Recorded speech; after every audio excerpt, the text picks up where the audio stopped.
Broken Flowers was written and directed by Jim Jarmusch. The movie was released in 2005 and starred Bill Murray. The movie follows the life of Don Johnston, who is dumped by his girlfriend at the beginning of the movie. His only friend is his neighbor Winston. After getting an anonymous letter stating that Don has a 19-year-old son, Winston encourages Don to visit his ex-girlfriends from 20 years prior in order to find the child and mother. Don then goes on a trip to visit each of the 5 possible mothers: Laura, Dora, Carmen, Penny, and Michelle. Each woman seems to have changed dramatically since the time Don dated them. Laura is overly flirty and eager. Dora has become an uptight realtor when she was previously a hippie. Carmen was passionate about becoming a lawyer, is now an animal communicator. Penny is full of rage and lives with multiple bikers. And lastly, Michelle had passed away 5 years before the movie had started.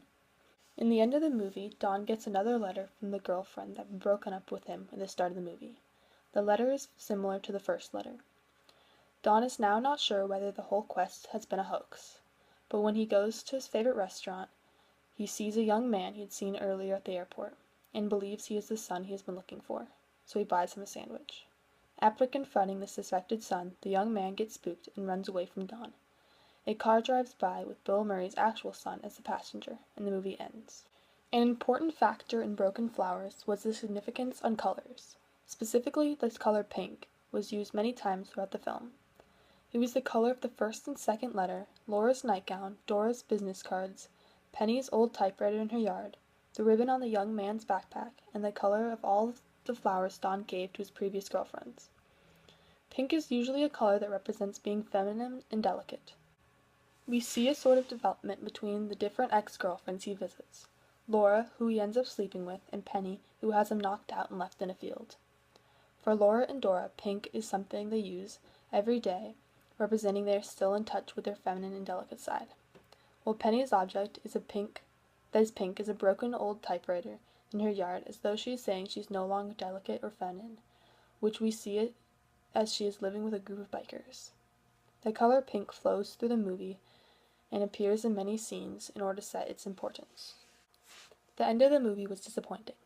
There were many questions that were left unanswered. We never find out whether or not he actually has a son, and if he does, we don't know who he is or who the mother is. The movie ends after Don has an awkward encounter with a young man he assumes to be his son, even though he has gotten the second letter and knew there's a chance he doesn't actually have a son. When Don confronts the young man, telling him he knows the young man thinks Don is his dad, the young man freaks out and runs away. We don't learn any more about the young man, and the viewers still don't get confirmation whether Don is the father or not.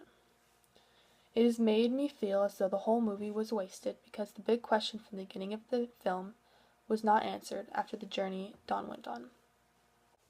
All in all, this was not my favorite movie, and I would give it a 5 out of 10 rating due to its inconclusive ending and because of how awkward it has made me feel through the interactions Don has made with his ex-girlfriends.